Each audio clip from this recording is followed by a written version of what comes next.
جتنا زیادہ ہو بنائے، لیکن اس کے ساتھ ساتھ مسجد کو آباد بھی کرنا۔ ایسا نہیں کہ چندہ کر لیے، جلسہ کر لیے، مسجد بنا کر چھوڑ دیا اور نماز پڑھنے والا کوئی نہیں، تو پھر پتہ ہے کیا کتنا وبال آتا۔ یہ مسجد کی بے عزتی ہے، یہ مسجد کی توہین ہے کہ آپ مسجد بنا کر نماز نہیں پڑھتے ہیں۔ آپ کسی مہمان کو بلا لیا، جب من میں آیا اذان دے دیے، کوئی نظام کوئی سسٹم نہیں۔ ہر مسجد میں کم سے کم امام ہو، مؤذن ہو، پابندی سے اذان ہو، نماز ہو جماعت سے، اور ہر گھر سے ایک ایک نمازی ہونا چاہیے، تب مسجد آباد ہوتی ہے۔ تو مسجد تعمیر کرنے کے ساتھ ساتھ اس بات کی بھی کوشش کیجیے کہ بھئی ہم نماز پڑھیں گے، مسجد نہیں بنائے تو اللہ نہیں پوچھے گا، لیکن نماز نہیں پڑھیں گے تو اللہ ضرور پوچھے گا کہ نماز کیوں نہیں پڑھی۔ اقیم الصلاۃ۔ لوگ آج کل تو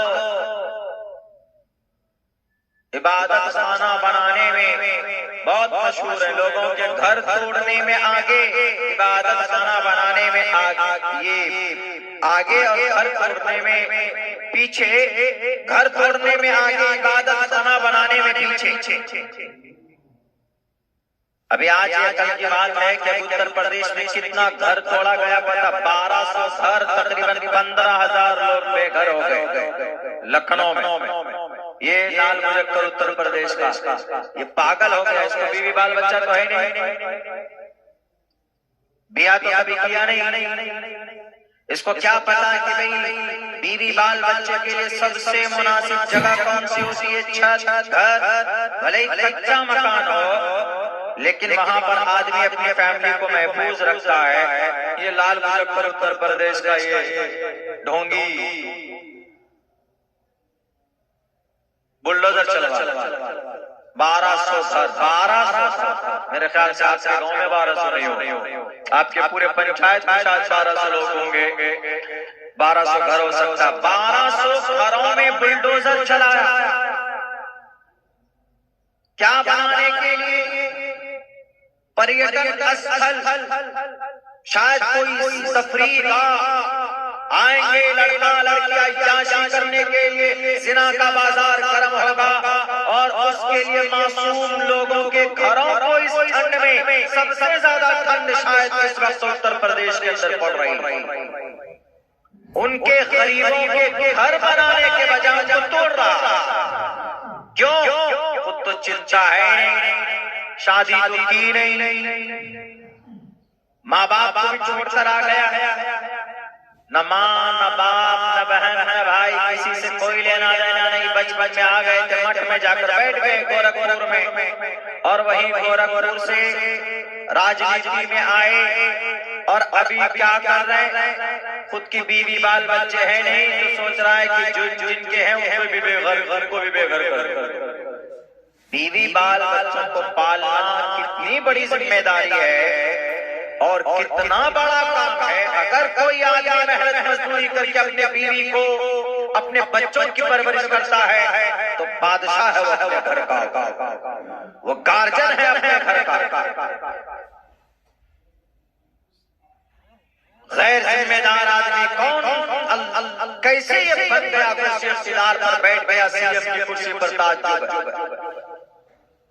جس نے شادی کی ہے وہی جان سکتا ہے بیوی کی ذمہ داری کیا۔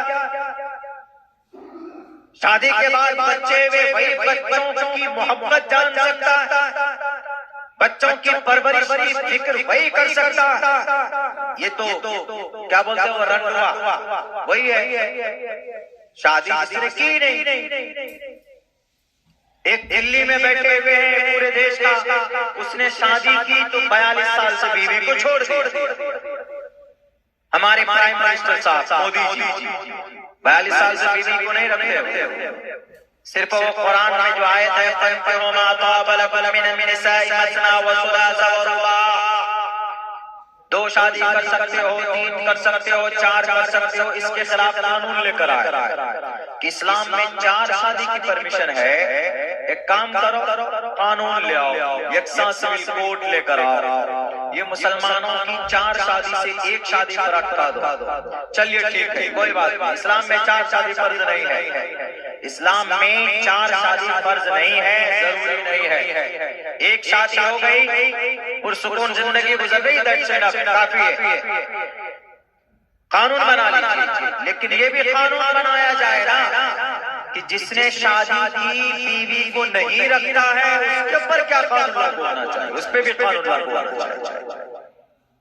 یا جو جوان ہے، شادی کی عمر تک پہنچ گیا ہے، پیسہ ہے، بینک بیلنس ہے، لیکن شادی نہیں کر رہا ہے، اس کے اوپر بھی قانون بنانا، اس کے اوپر قانون بنائے گا تو اتر پردیش کے سی ایم یوگی جی آ جائے جیل کے سلاخوں کے پیچھے۔ بیوی بچہ ایک ذمہ داری ہے، اگر گھر کو چلاتا ہے کوئی انسان، اپنے پریوار کو چلاتا ہے اور حلال رزق کما کر اپنے بچے کی پرورش کرتا ہے تو یہ بہت بڑی بات۔ بڑا دکھ اور درد ہوا یہ نیوز دیکھ کر، سن کر، سوشل میڈیا پہ چل رہا ہے کہ بھئی اس ٹھنڈ میں بلڈوزر چلا دیا گیا۔ شکر ہے الہ آباد ہائی کورٹ کا، انہوں نے فوراً اس کے اوپر ایکشن لیا اور انہوں نے کہا کہ اگلے 1 مہینے تک اس کو